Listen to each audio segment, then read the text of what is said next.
Then 2 men came there and asked Bjorn what his relationship with the elf was. He told them they were overnight companions. Then they asked how much time was remaining. After hearing that, Bjorn told them it was none of their business and that he was not obligated to tell them. He scared them away and they left. After that, Bjorn tried to wake up Erwin, but she pretended to sleep. Bjorn forcefully woke her and asked why she was pretending to sleep. She answered that if she got up, he would leave her because their partnership would end as soon as she woke up, and he would leave her alone.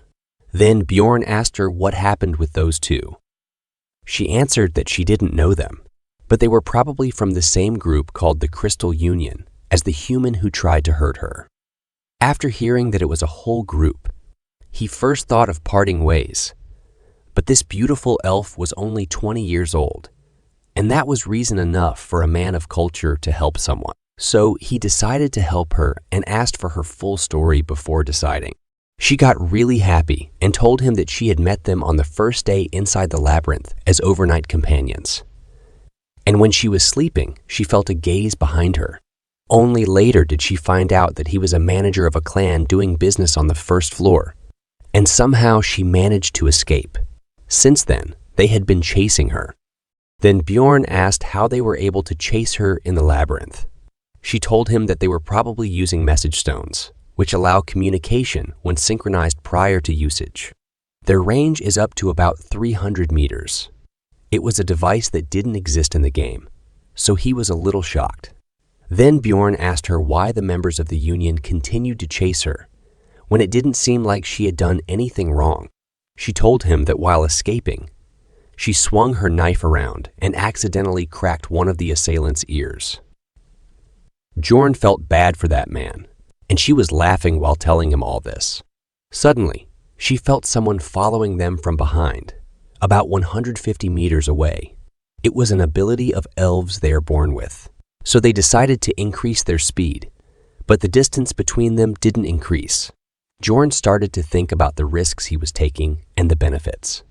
Well, I think we all know the benefits of helping beautiful elf. So he asked her what she was good at. She gave a great answer fitting for the situation. She said that she was good at laundry and cleaning but bad at cooking. I just want to ask what is going on in her head at a moment like this. Everyone, what do you think? But just don't go overboard with it. Then he asked what she was good at during battle, that she was good at archery and could also use spirit magic, specifically flame element. Flame element is actually the rarest element in this world. Then he asked her if she had killed anyone before. She answered that she hadn't, but she could do it. Then Bjorn asked seriously if she would like to become his comrade until they got out of the labyrinth. He would take 90s and she would get 10. He didn't even finish his speech, but she instantly agreed without any hesitation. So Bjorn decided to get rid of the pursuer because the distance between them was getting shorter and shorter. He decided to enter a dark area where they waited for the pursuer. After he arrived and started searching for them. Bjorn ordered her to shoot the arrow. She was a little nervous, but she shot the arrow and got a headshot. MC sure was smart. He didn't kill the man himself. Erwin was in a little shock, so he gave her some encouragement and started looting the men. There, he found the message stone Erwin had been talking about. After that, Bjorn checked the loot he got from the man he just killed. He had a pouch of magic crystals, 2 daggers, 1 potion bottle from his waist belt, and the clothes he was wearing, a leather top and bottom. Bjorn sure was a scavenger, and I like this kind of Berbarian story. Then MC asked Erwin about how to use the message stone, and she told him that there was a button on the side. After Bjorn pressed it, a voice came from it, and there was someone giving everyone instructions and asking them to catch the elf and the barbarian with full instructions. He also placed a 10,000 gold bounty on their heads and asked everyone to gather at the Goblin District, which was where Bjorn and Erwin were currently. After hearing that, Erwin got scared, but MC asked her not to be scared, and they moved up to the 2nd floor. After hearing that, she asked if they were really going to the 2nd floor by themselves, as there was a huge difference between the 1st and 2nd floors. Bjorn said he knew it and told her that they would just stay near the entrance, and they were also a good match. She got flustered after hearing that, but she still hesitated to go to the second floor.